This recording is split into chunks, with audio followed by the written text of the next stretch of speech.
The world's best high-performance sailors are competing at the 49er, 49er FX, and Nacra 17 World Championships here in Nova Scotia, Canada. 280 sailors are battling it out over 6 days to reach the 10-boat medal race final, where the top 3 will fill the podium. The men's 49er and women's 49er FX are two of the most athletically and aerobically challenging skiffs in the sailing world. And the Nacra 17, sailed with a mixed female and male team, is a high-performance catamaran capable of hydrofoiling at speeds over 55 kilometers per hour. The championship for these 3 Olympic classes is hosted by a group of super enthusiastic volunteers at Hubbard's Community Sailing Association in a beautiful seaside town of less than 1,000 people. This is the most important regatta of the season for these athletes as they work towards Olympic glory at the Paris 2024 Games less than 2 years from now. Keep watching and enjoy all the action from Nova Scotia, Canada.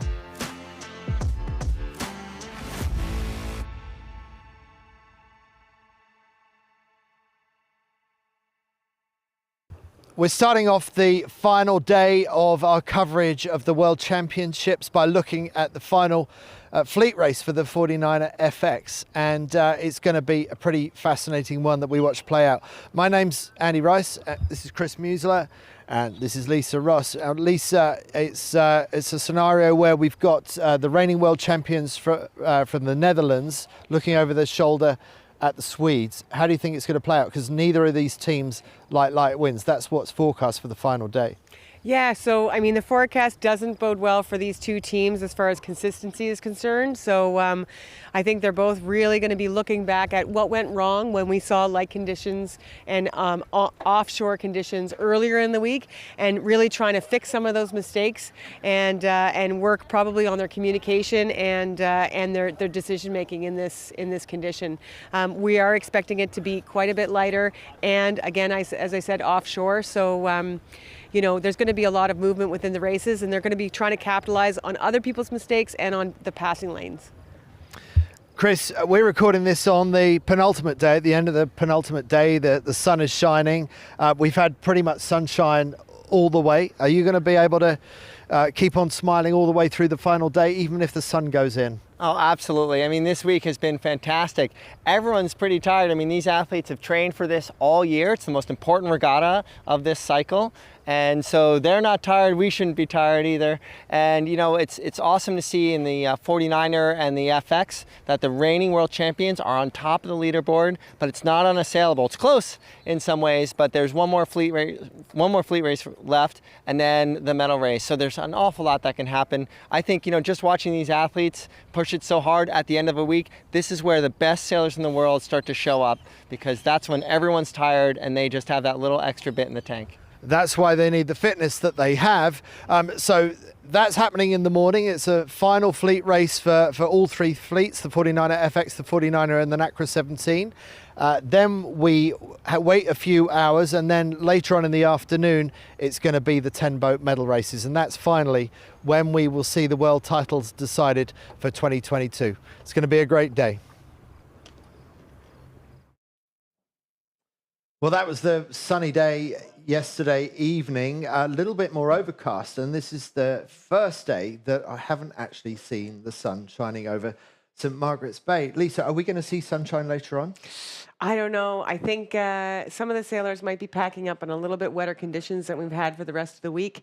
Yeah, here's the shot of the FX is just warming up there on course A, and as you can see, there's a pretty consistent medium cloud cover over the whole race course and basically the whole province today. So there's a little tiny bit of spitting water coming down, which tells you that there's some downdraft. So you can see that there's a little bit of difference in the cloud cover over the race course. You can see that some of the clouds look a little darker than others. If those clouds are low enough and they're downdraft clouds, then they will affect the race course. So along with the general shifting back and forth, because this is a breeze coming off the land today, there may be some effect from this cloud cover. So the sailors are really going to have to be on their toes, and it's likely going to be a pressure game out there today. So let's remind ourselves of what these FX sailors are facing today. They have come out for the final of their, this is going to be race 16, the final of their series before the top 10 qualify to go through into the medal race later on this afternoon.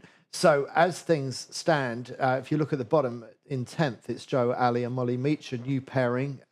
They are sitting in 10th place. Grail and Kunz, the reigning Olympic champions, are surprised to see them down in 9th. Maloney and Hobbs from New Zealand in 8th. And the points are all very, very close here. So just a matter of a few points here and there between 5th place and 8th place, or even 9th place, actually. So Grail and Kunz could easily climb up to 5th, and they could potentially get higher than that. So there's a lot left to play here. So above the Spanish, Suarez and Cantero, we've got Robel and Shea from the USA. Good day yesterday. Black and Tidy, they had a bit of a fall from grace for them. Melzaka and Jankowiak from Poland keep on getting better and better throughout this regatta, knocking on the door of the podium, but is actually a little bit of a gap to Echegoyen and Barthelo, the double world champions from Spain, who hold 3rd place and look fairly secure in bronze. Above them, it's also a big gap to Bobek and Netzler from Sweden, who are looking to close the gap in this coming race to see if they can topple Van Aanholt and Dutz. Van Aanholt being the winner of last year's World Championship and now teamed up with Dutz, who in the past has won 2 World Championships, sailing with Annemiek Beckering. So that's the scenario. Let's just dive down to Ali and Meach are on 163 points. Let's have a look at the next 10. So 163 to 175 for Mainhert and Gertz from Belgium, and 178 for Germany and Bertuzzi. So that's a 12-point deficit that the Belgians have to make up on the Kiwis if they're going to jump up into this medal race. So it's not impossible. But Lisa, do you think we're going to see much change?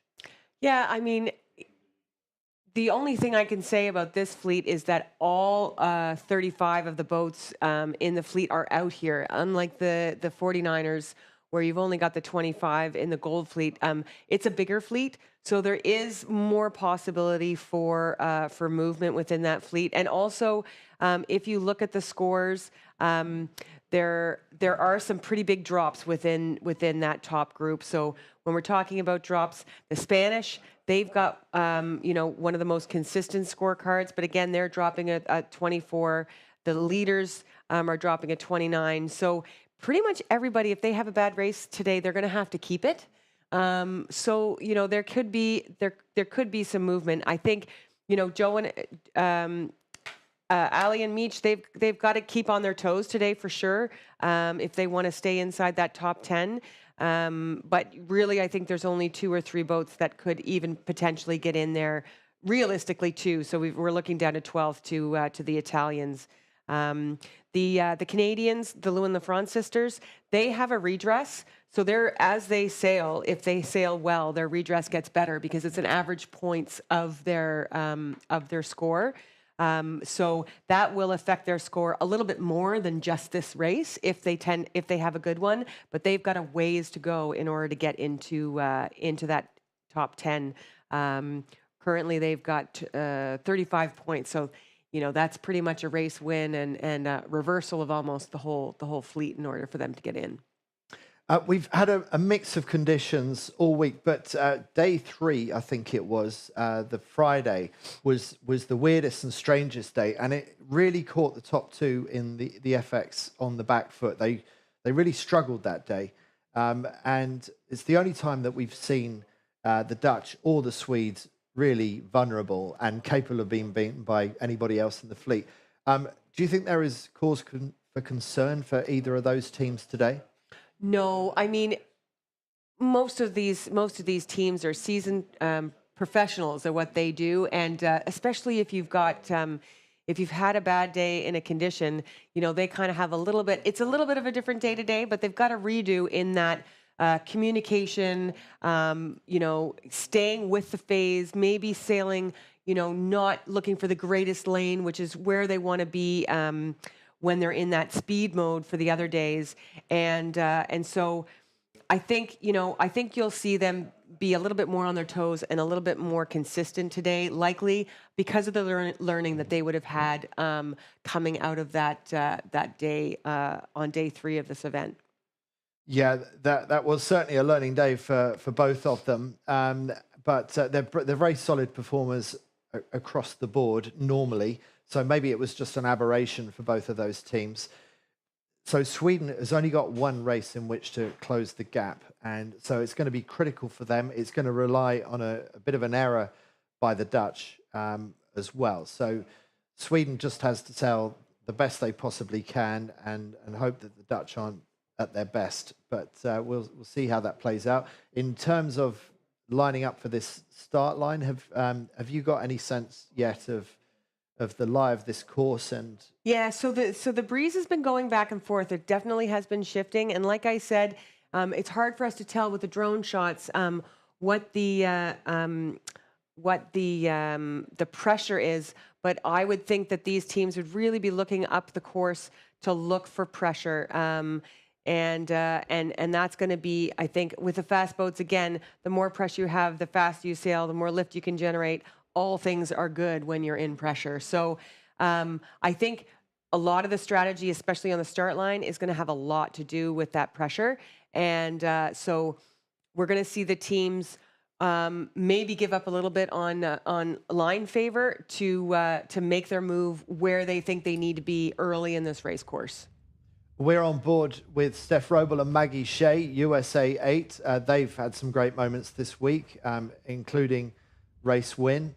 Just coming back down through the side of the line, they just checking their compass numbers, just checking the setup of the boat is okay. The U flag is up. That means you can't afford to be over the line in the final minute before the start.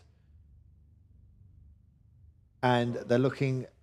Let's keep an eye out for that U flag coming down, because I think it looks like they're pretty well lined up here, and they're booking their spot very early. So we've got Italy, we've got Great Britain, we've got USA up at the far end. Yeah, and you can see China there hanging out above the committee boat. You're likely going to see them come in, see if they can do a late start at the committee boat, or come in and just duck those last boats on port and try to go out to the right. Looks like there are quite a few people who look like they like the right-hand side. There may be a little bit of pressure over there with some of the clouds. But again, you can see I saw the Brazilians there. They're somewhere by the Americans and the British. So there are some players all the way down the line for sure. Yeah, it's a very well spread fleet along the length of this line. 35 boats, so pretty busy on quite a short start line. Yeah, so the Chinese are just doing their approach, so we can't see them anymore on the. That's a nice spot to set up if it's not too crowded, because you can really get a sense of the dynamic of the fleet and how far away from the line they are. If there's any sag, you just have to make sure that you can get a hole when you get in there. Yeah. In these light winds, I'm wondering if there is something to be said for just being where everybody else isn't, just to get good clean air over your rig. Yeah, so now you can see how much everybody does like the right. So I'd really like to get back in for that sideline look again if we can, because we need to see when that flag is coming down. We've got to be close to 1 minute coming up pretty soon, I would have thought. But they've been holding that spot at the starboard end for quite a long time now. Yeah, so you can see how much control they have, and especially if it's a right start, you've got to line up and you've got to get your spot early, or you're really going to end up down below the group. So it'll be interesting to see if China was able to get a spot. They're still trolling around by the committee boat, trying to get in there. So it'll be interesting to see where they end up when we come into the start. You see there's a few really late people setting up, including the Brazilians. Yeah. Just under 30 seconds to go. Brazil looking like it's wanting the pin end. And maybe just one boat right at the bottom of the screen. Is it the Belgians? Can't quite tell at the moment. Looks like Belgium, yep. Thinking about doing a port tack start underneath the fleet, but it's going to be Brazil with just over 10 seconds to go. 9, 8, looking close. 7, 6, 5, 4, 3, 2, 1. I'm saying recall. Oh yeah, I think It's got to be a recall. There was a bulge there in the middle of the line, up by the committee boat. Maybe the Polish pulling some people over. You know, the sailors. If it goes and your number doesn't get called, you really don't want to be hanging back and hanging in bad air, because again, you know, if your number wasn't called, then you're not going to have a good race. But that was definitely a general recall. We're likely going to see that black flag go up, and we'll have them turn around, and they'll probably get going really quickly here to get this race off. And Brazil was looking very good coming off the line, off the pin end. In these conditions where you need to get the bow down to really get the boat motoring with very limited horsepower in these light wind conditions, I think that was a good place for the Brazilians to start. Yeah, and if the breeze does go back and forth, you know, with a shift, then they would be leading into the next shift. You know, the only worry would be if there's some sort of feature like clouds that are going to give that right a little bit more pressure, then they'd be in trouble. Chris Musil is joining us just very briefly before he runs down to the boat park later. Chris, what was the mood and the atmosphere in the boat park this morning with the FXs? Well, there's two different moods, really. There are the people that are in contention for something, which is qualifying for the medal race or qualifying for an actual medal once you get into the medal race. And then there are the people that they know that those options are no longer on the table for them, and they're really just trying to take stock of the regatta and work on some details. So you know, and actually, to be honest with you, everyone was in a pretty good mood today. And when we were talking to the skippers and crews, you know, we have a camera on Maggie Shea and Steph Roble. And Maggie, the crew, you know, we talked about this on the really other shifty day that we had. And the crew really is all boat speed a lot of the times in this race, on these boats. She's trimming the jib, trimming the main, making all the fine-tuned details that make the boat go fast. And it's really up to the skipper, who's out on the wire most of the time, to have their head out of the boat and looking around and just trying to drive as precisely as they can. But Maggie was saying she'll tell Steph, you know, when to put the bow down, when to press, when to go into a higher mode. And Steph is free to have that tactical mind, have that visualization to see what's going on around the course and where she wants to be. So we're just waiting for things to settle down before we get back into the next start sequence. Yeah, we need to try and see whenever the flags go up, because we're struggling to get the time back here ashore with some of the technology that we've got. So we're reliant on the flags a little bit sometimes, like the sailors are. Yeah, so you can see they're all up there. Oh, the flag's up right now. They're all up there and there's the black flag. That was the 4-minute gun right there. So they get very close to the race committee boat usually, so that they can hear the gun. They can usually even hear the countdown of the race officers on the boat, so that they know their time in their boat is exactly right. And because you don't want to be even half a second off on your clock. No, absolutely. And timing even more critical now with the black flag. Chris, who do you think is going to be feeling particularly good in these light wind conditions? Well, you know, I was looking at that start, and we were saying, you know, the fleet was kind of bunched up at the right-hand side, but it seemed like the fleet kind of migrated too. So everyone was there really early, and just as you go, 49ers are great at staying in one spot, but they were kind of shifting down. But like you said, you know, being able to keep your bow free in this light stuff, regardless of whether or not the right side was favored, if it wasn't dramatic, the Brazilians had a really great idea. They identified that early. They kind of took that spot, and their time and distance was pretty perfect. But in this light air, you know, I know North American sailors sail in light air. The U.S. team trains in Biscayne Bay in Miami, where it's a little bit lighter. So, you know, I got to hand it to the North Americans for that. But you know, again, the Brazilians, they moved up 4 places yesterday, and there's only 10 points between 9th place and 5th place. So I like the Brazilians in these conditions. Yeah, I think that's right. I think the Brazilians are pretty small as a team. That has worked against them in some of the full power boat speed conditions that we've seen on the past couple of days. But being slightly smaller than some of the other teams could stand in good stead for them today. Yeah, so we're seeing quite a late setup by Steph Roble and Maggie Shea there. You can see USA 8 just coming down outside the race committee boat, and now they're going to be going into their setup. The Brazilians, again, they're hidden by Japan, but they're right there. There you can see their sail pop out. So they're very, very similar in space of where they were for the last start. You can see now we're right on the line. Those two orange flags lined up to form the invisible line, and the boats are definitely further back. The Canadian boat up there by the committee boat has been pulling the committee boat a little bit forward, but in general, this fleet is respecting that black flag and giving the line a little bit more distance. And who can see Ned 1? I can't see them at the moment. I see that Sweden 77 is way back and looking like they're struggling to find a way through to the front.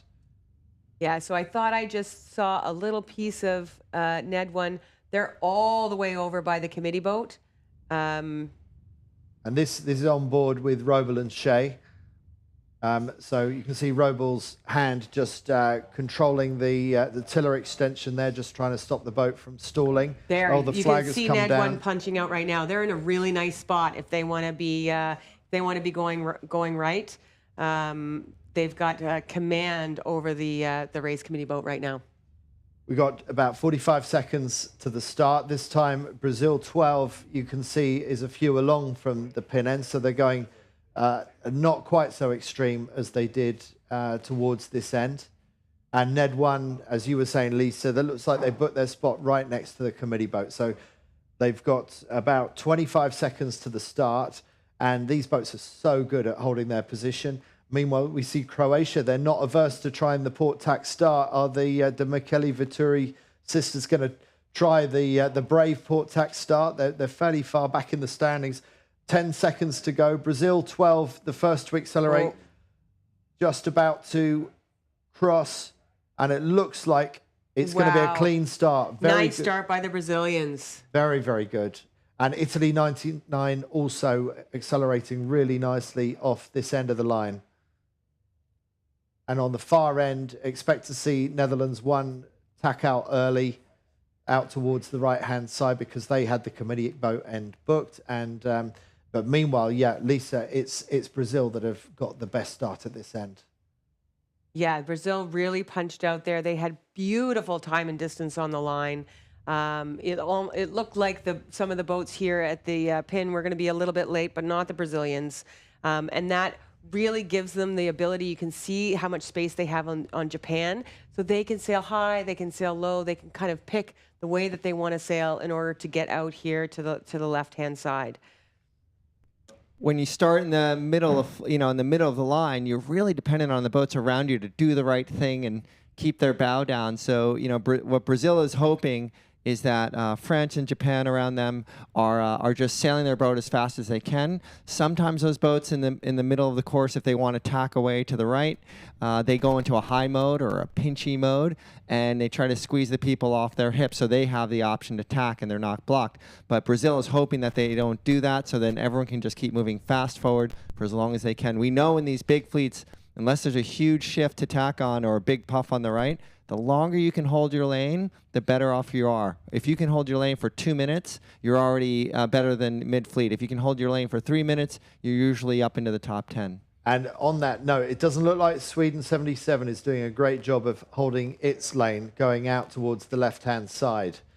So Sweden 77, you can see them in the middle of the picture there, and they're just tacking out now, and they're clutching at straws. So this is not what Sweden need. They really need to be winning this race or being close to the front if they've got any chance of closing the gap on Netherlands 1, who are somewhere out on the far side. Lisa, can you update us on Netherlands 1 progress? Yeah, so they've had a mediocre start. They weren't bow out on the group, and they're actually in a really tight lane with Tenhoven Millen. They're just, you can see the Canadian flag there just below the Aussies, and then as they go through, you'll see that that's actually New Zealand. Well, let's come back to that. Yeah. The Germans are doing very, very well on this side. Germany 224 and Germany 505 really popped out and looked like they might actually have the better of Brazil. Yeah, where did... Seems like Italy 99 still got plenty of good breeze or good air this side, clear air. But look how the Germans have lifted out on Brazil. Brazil had the better start off the line, but seems to be just missing out on something. As I say that, Brazil accelerate, and they found something a little bit better than the Germans. So they're popping out from underneath the Germans. So there's patches of gust that you're either in or you're not in. Yeah, and you can see the speed track on the tracker really showing this. There's a lot of speed differences out there. So back to the Sweden Netherlands battle. I got a little bit confused with New Zealand there, but Ned won when they had that. And what ended up being a good start at the committee boat, they're actually tracking in the lead right now, and they're going out to the right. So they tacked fairly early, and they're actually sailing the boat a little bit high. I think they're trying to dust the boat on their hips so that they have a chance to tack. In a race like this, you don't want to be pinned so that you can't tack and you can't do what you want to do. So sometimes you'll see the sailors changing their mode to free themselves up to be able to tack when they want to tack.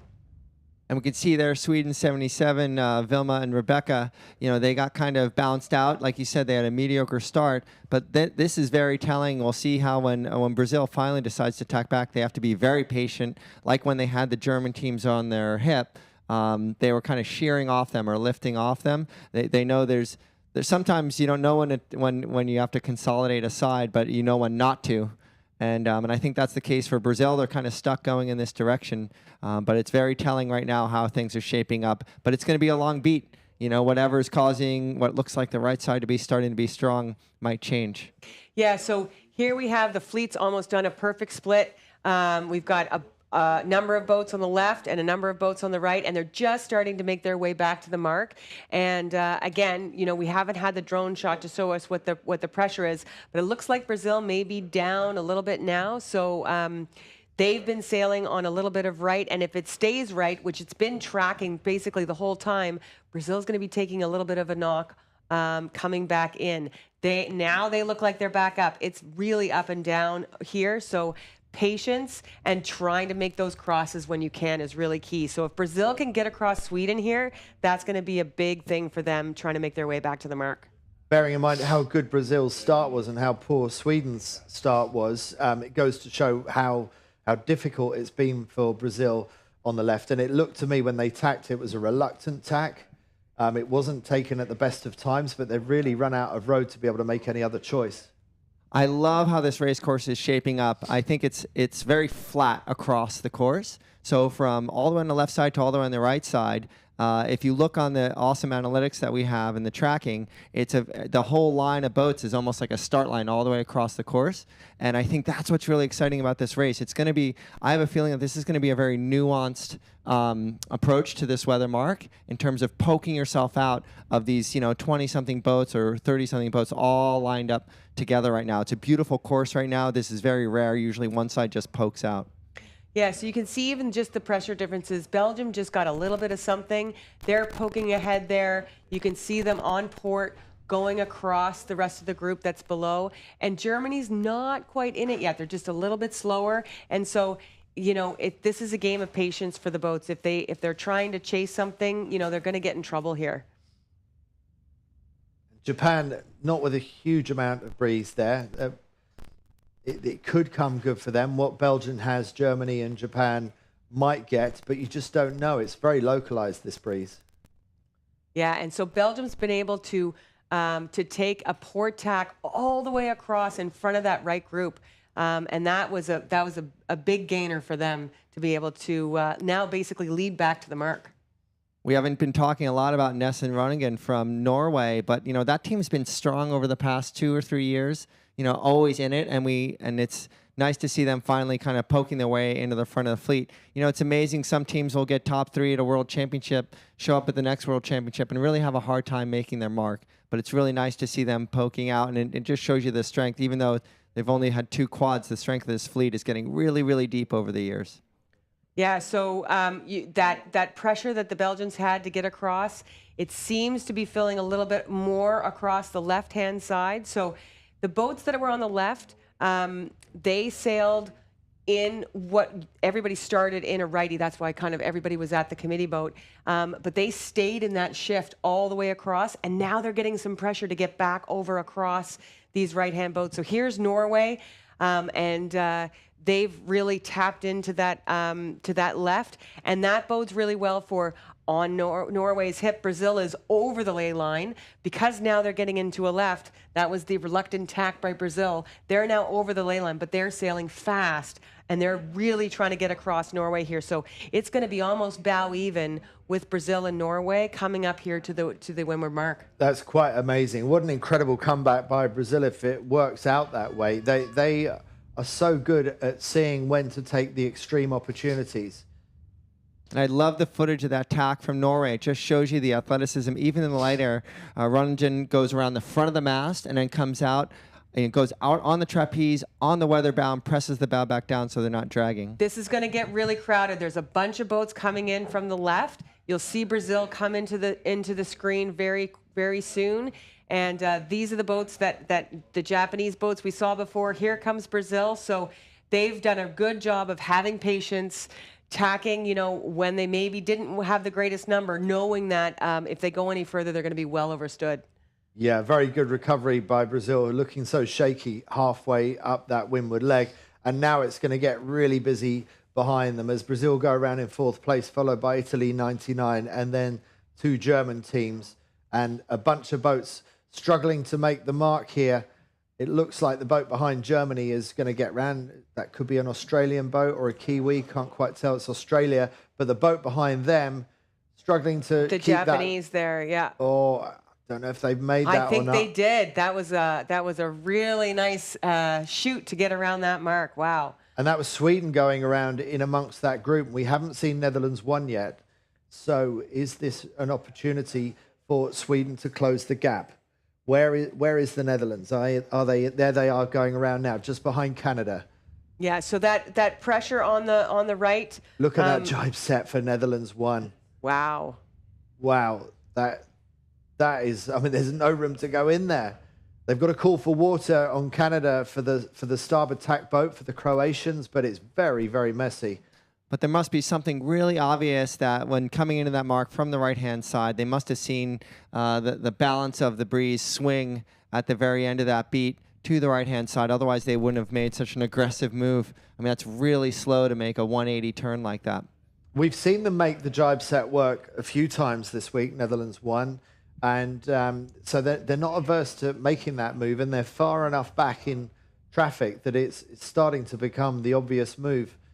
But out there going across on port tack, I'm just trying to see if that's our race leader. I don't think it is, actually.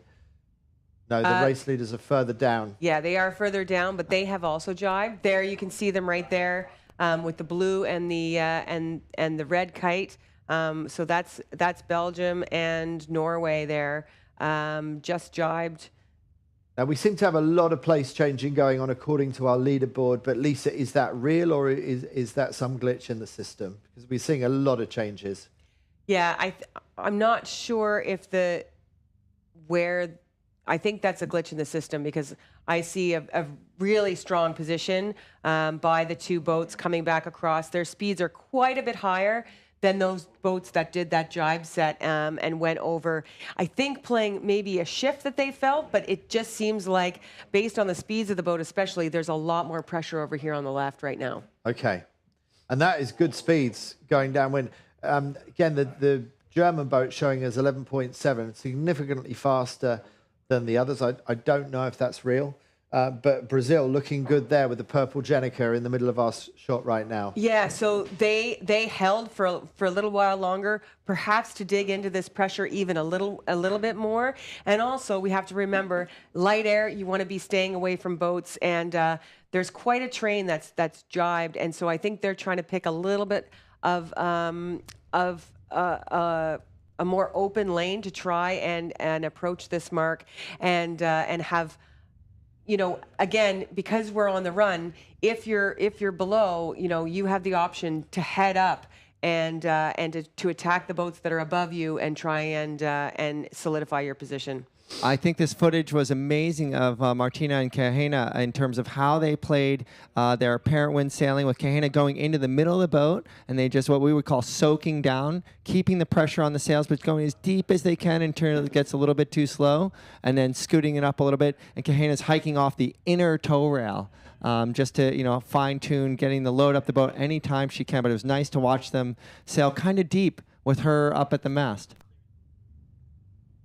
Okay, we got just a little note from expert Ben Remacher that she was just going in to clear the weed. So what Martina was doing was diving down a little bit, a quick board up, unload the center board, let the weed fly off the back, and then put the board down. So it was even not even as much of a tactical thing in terms of pressure sailing low, but more just clearing the weed.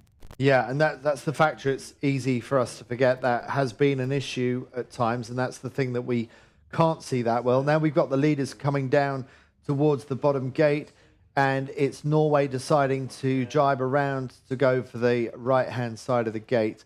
Lisa, why do you think Norway is choosing that side? Norway's going around the right-hand side. Yeah. I think that they've clearly felt that there's probably a little bit of a shift that they want to get in phase with to get out to that side. And there's some pressure. The boats that did the jibe set looked like they were losing at the beginning, and there definitely was left pressure at the top. But as they went down, the Germans did come down with a nice bit of pressure in the middle right. And so I think those boats are going out there to get their nose into that, and then they'll kind of decide where they want to make the split, left or right at the top. A good telling point would be Netherlands 1, because we saw them really aggressively with a pair of boats jibe in for that jibe set. We'll see how they made out. Very good race for Laura Harding and Annie Wilmot in Australia 47, currently lying third. They've gone off to the right-hand side. Brazil's the first boat to choose the left-hand side of the track, and it was Brazil who went up the left-hand side of the track first time round. So will they be able to make it stick this time? Brazil was able to gain an extra boat length on the German team that rounded the right-hand mark, facing upwind, just by holding their kite right to the mark. Like the second before they turned up, they sucked the kite down, and they gained a full boat length on the other boat that they were just behind. Yeah, these boats stop. As soon as you get the kite down, they stop so quickly if you're sailing downwind, like Italy 99, looking really slow going round the left-hand mark. They got their kite down a little bit early. They sort of needed to anyway because they were waiting for the other boat to go round.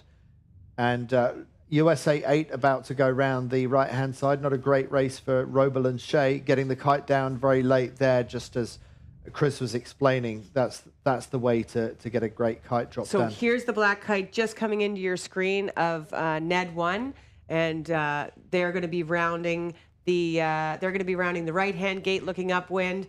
Almost identical time to the Swedes rounding the other gate on the other side. So our two race leaders are going to be doing a split here on the second beat.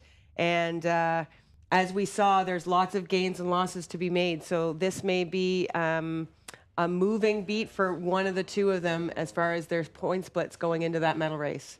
Yeah, so that's a loss for Sweden, who were leading the Dutch by a few places. So that jibe set, it looked so desperate at the time. That jibe set for the Netherlands has actually worked out for them. And yeah. Japan was one of that lost quite a few boats on that downwind leg. They were in that top 5 group around the weather mark, and something happened. They probably just got ping-pong back and forth in kind of the middle right side of that downwind leg, whereas the other teams kind of split to get their air clear. Yeah, a lot of it I think is air clear. They're and we can see that with this right here. You can see, looks to me like there's a little bit more pressure up to that middle right. You can see. The Norwegians are they're out and gone. I mean, they sailed on a high port and they've just tacked, and now they're on a high starboard. I think the Norwegians are absolutely racing away with this. And I think the Brazilians and the others that have tacked onto port now find themselves pointing back at their rivals that went round the opposite mark. Yeah, and you can see there's a little bit more pressure up there, and the Norwegians, they're going to be very happy to take this pressure across the rest of the group. And then probably do a loose cover with a nice conservative position to lead them back over there again. Yeah, and actually I should correct myself. The port tackers don't look as bad as I thought they were. There's actually better angle for the port tackers on the left of your screen. Yeah, and that's probably to do with the fact that a lot of them are getting into that pressure now. So, as soon as you get into the pressure, you're going to get a little bit more lift, and it's going to feel a lot nicer and look a lot nicer. We see Can 6, the Lou and LaFrance girls struggling here with their lane holding to try and get out and get into something, and then they've had to tack away because of the height of the Japanese. And this is pretty desperate times for Sweden 77 in the front of your picture. I feel like they need to be getting over there as well, but they may be feeling held on by the Japanese. But I feel this is not going well for Sweden 77 at the moment. No, I mean, I'd rather be the Swedes than the Canadians. You can see how costly it is to have to sail back in underneath the rest of the fleet, where you really don't have a lot of options. And I think the Swedish right now are just they're waiting for some sort of pressure to be able to feel like it makes sense to go back and not have to sail back under the rest of the fleet where you can't make any gains at all. Well, let's make sure our memory isn't too short. This looks like a lot like Brazil when they were going up that first beat, where they had to be patient and there was a wrong time to go back. So let's, every beat is different in these kind of lighter conditions, but there's definitely some patience involved here. You see a lot of cross chop here. It's really bouncy right now. That is definitely not a time to go back. But there's also, there's a lot of hope going on right now too, unless they see something obvious. And Lisa, are you able to locate Netherlands? Oh, there they are. We see them in the 3D. Yeah, so, and this is a smart thing by the Dutch. They have a substantial lead on the Swedish. So for them, if they have a bad race, it's not the end of the world as long as the Swedish don't have a good race. So really smart sailing by them to stay close to the Swedes. If they both have to eat a bad score, not the end of the world for the Dutch. So, I like their position, and I think this is some really, really smart sailing by them. So a loose sort of match race, not an aggressive match race, but they're sort of covering their main rival and their only serious rival to take the gold medal away from them. Yeah, if there's one or two boats in between, like the Japanese, not the end of the world. And now, I mean, they could choose to send the Swedes back out because it does look like they're ahead of them. Let's take a look at that drone shot if they're on Sweden and Netherlands. We'd love to see that going on between those two boats. So if we can get back to the live shots, that would be great, but maybe we're not in a position to do so. So Netherlands going out beyond.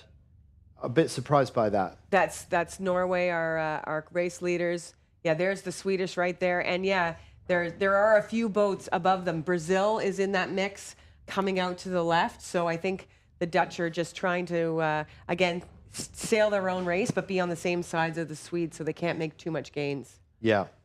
So whatever the Swedes get, the Dutch will get too. That's the idea.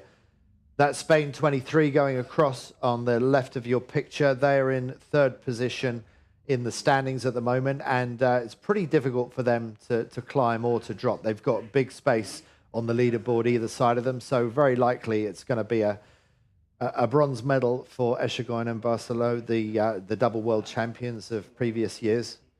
I wouldn't be so down on Sweden 77 right now. This is a lot like, at least with a group of about 10 boats, a lot like that last beat where it's pretty level. So just a little difference can make, you're in either a castle or you're an outhouse in these kind of situations. So all that matters is if you set yourself up for that kind of last shift, that last line of pressure.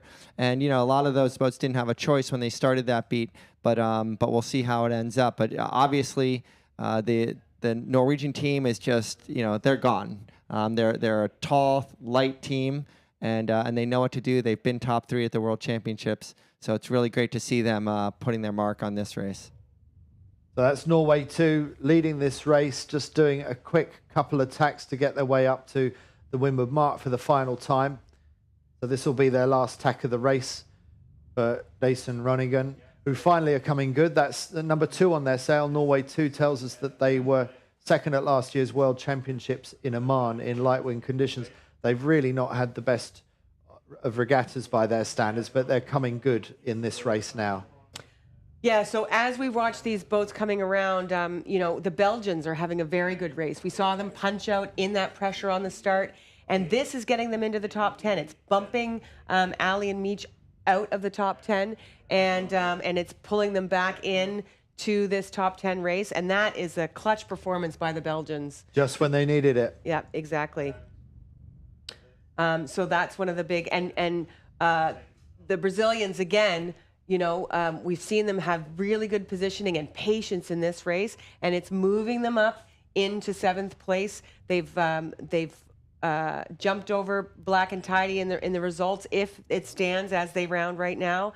So they'll be in 7th and hopefully within quite a good ability to get back into up to 5th place. Yeah, and very, very close to overtake Robles, Shea and Suarez and Cantero from Spain. Really, really tight on points, and Brazil somehow getting their way around this really tricky racetrack. But this was very telling. Boats came from far right and far left, and there was very little change in the top 5. Brazil just lost 1 place there, but all those boats came in at a pretty close timing. So now we see Sweden on the left of your screen on port tack, with Japan just to leeward of them. But where are Netherlands 1? Netherlands 1, they came the same side. That's with Robles and Shea. The Americans just going into the hoist. Maggie Shea arm over arming the hoist. Oh no, that is the Polish. That's, yeah. Sorry, Polish. And they're having a good race, solidifying their spot in 4th. They're, again, they're increasing the gaps and their comfort going into that medal race. So let's look out for Netherlands 1. That's USA 8. Robles and Shea just going around the mark now. Sweden 77. Have they got ahead of Netherlands 1? Yes, they have, because immediately above them in the picture is Netherlands 1. So these are important points gained by Sweden 77. I don't understand how the Dutch have let the Swedes off the hook. They had them in a controlling position. Yeah, and they sailed away from them, got caught sailing their own race, instead of really staying with them. And they could have tacked in front of them there, because that was a duck. And you can see here the Japanese rounded about 5 boats ago, and the Canadians are just coming in on port and rounding. So you can see how losing your lane in critical moments can have a 10-boat swing in your race. And not only that, you normally see the Dutch go for a jibe set in marginal situations. They've gone for a straight set, which means they're following the Swedes. Maybe they want to consolidate the loss. They're 4 boats behind at the moment. Maybe they think that's the better way to sail conservatively, is to sail the same way as the Swedes. But really, you want to be sailing the same way as the Swedes when you're in front of them, not when you're behind them. Yeah, I mean, they had the ability to do that in the beat, and now kind of they've lost control over what's going on right now. But Andy, I think you're totally right. Staying with the boat that's closest to them, even if it's behind. All these teams, when I talked to them yesterday and this morning, they're not looking at the medal race as a foregone conclusion. They're looking at making sure they're controlling or minimizing damage in the last fleet race, no matter where they are in the top 10. They went into the day, the Dutch, with a 13-point advantage over the Swedes. That is now down to a 6-point advantage. The Swedes, if things stay this way, can start to dream that in the medal race this afternoon, they could well get 3 boats between them and the Dutch. So the Dutch have really made life much harder for themselves. And here we see them following the Swedes on the same line through the jibe as well. So I think, Chris, what you've just said, they're just looking to keep it tight, or as tight as they can do with the Swedes, not do anything dramatic. They've already made a gamble for some strange reason to give away the points that they have. They're not going to make that mistake again. We can also see the Belgians, the Australians, and the Germans in the top 5 right now. They're not. They make some big moves for themselves. But Brazil in 5th, a 5th is gonna, just like they had 2 double digits and a single digit yesterday, and that brought them up 3 places. That 5th place in this race is gonna probably bring them right up to 6th place or even 5th place after this, going in the medal race. That's a big deal. Those are the kind of changes that are going on in this race right now. For these girls, it's been a disappointing championship, but what a way to finish. A very, very clear lead for Nason Ronigan from Norway, leading by 160 meters as they cross the finish line. Will this be enough to get them up into the medal race? No, it won't. They're going to end up about something around 12th or 13th place overall, and some points out of the medal race. But anyway, nice way for the team that was second at the Worlds last year to finish off the regatta here in Canada. Yeah, they'll be happy to be up there and to to walk away with a good one and have something to build on moving into next season for sure. So now it's Belgium coming across the line. This is going to be a great finish for them, and the Belgians' Meinhardt and Gertz knew that they needed to do something big to be able to get up into the medal race. It looks like Australia might just take second place off them.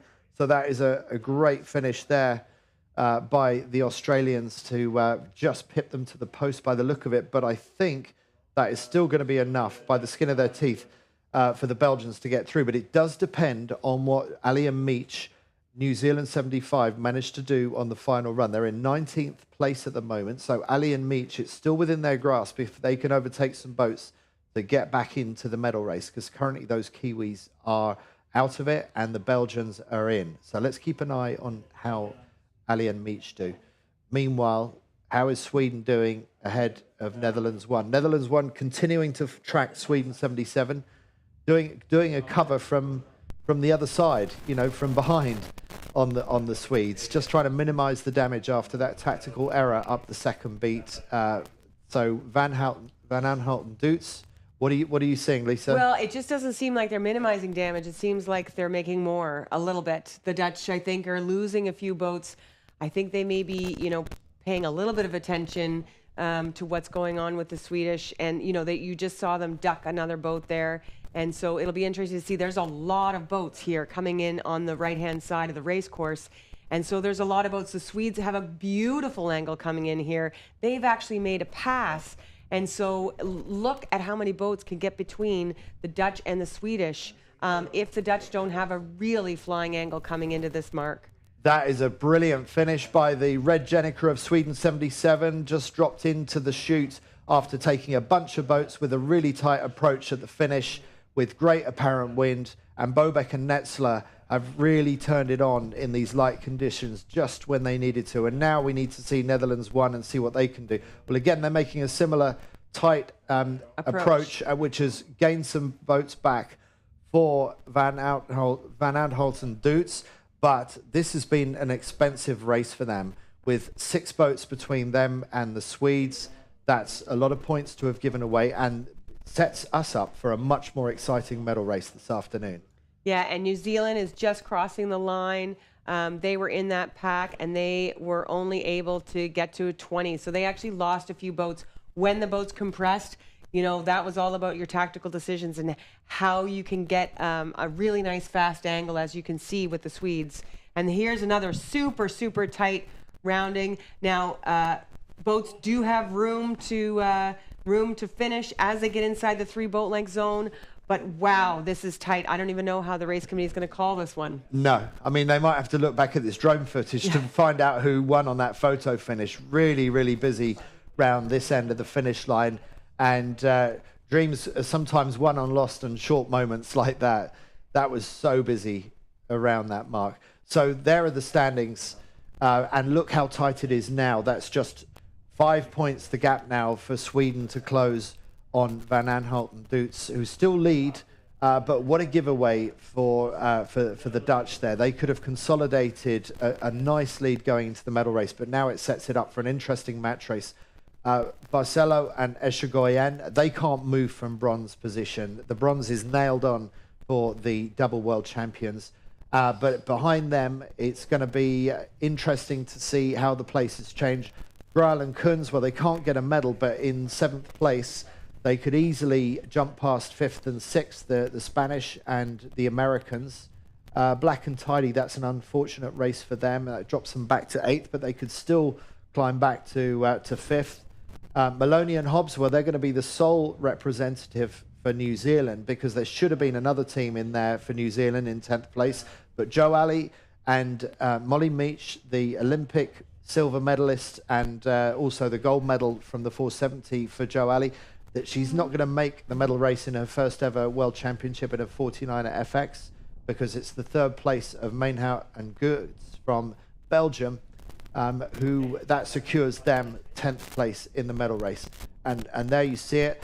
Ali and Meach just a few points back, but a disastrous 20th place means they just miss out, with Germani and Bertuzzi in 12th, and Nathan Ronigan, the consolation prize of winning their last race of the championship to finish up in 13th overall. And in 14th, Lewin LaFrance, well, they got a strange 0.1 on their scores there. So just tell us about that, Lisa. Yeah, so they have a redress from a protest that actually got reopened, and there was some contact with two starboard boats and then a port boat, which actually took them out of a race. So they weren't able to finish the race. So they were given average points of the whole series, and this incident happened in the qualifying series. Oh, sorry, earlier in the championship, and so that 0.1 is because of it's an average points over the whole series. So it doesn't end up with a nice round number. Okay, and let's just note a couple of other things. Canada also Tenhoven Millen in 19th. Canada was hoping for better than 14th and 19th place.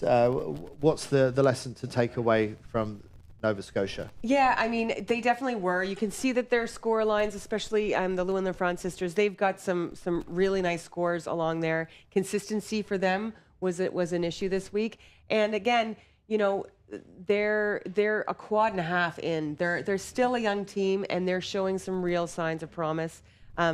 Tenhoven Millen, they've made some real gains this season, but it's just clear that they haven't solidified the gains yet, but they've shown the promise, and so they just need to keep working on the process. They're not off on where they are. They just aren't quite there yet. But they're definitely players, and hopefully they'll be playing for more medal races in the next season. Who and you in 17th place. We had a lot to say about them on day 3 in those light and tricky conditions. They sailed an absolute blinder on that day, and we have really had to sit up and take notice of the rise of the Chinese in all 3 classes here, the 49er, the FX and the skiff. How much can we expect of the Chinese in the coming years? Do you think it's realistic to talk about a medal for China in Paris 2024? Yeah, I mean, again, it's a matter of, you know, when you start to perform, how do you deal with that pressure? And so, you know, some of these are unknown performers, so we don't know how they deal with pressure. And some athletes are very good at it, and you know, and some athletes need a little bit of time to mentally be able to hold on to their performance mode. So it'll be interesting to see how the Italians how the Chinese develop over the next season, where they have shown that they can really play the game. Okay, well, that's it from us for the moment, but do join us later on for the medal races for all 3 classes. That's going to be at 1400 local time. That's just over 3 hours from now. So the sailors need to take a bit of time out, and then they need to start getting their heads back in the game for the showdown this afternoon. Make sure you like and are already subscribed. If you're not, then subscribe. Tell your friends. Make sure that everyone that you know who cares about sailboat racing tunes in for this afternoon. We'll see you in 3 hours' time, 1400 local time. That's for the 3 medal races. See you then.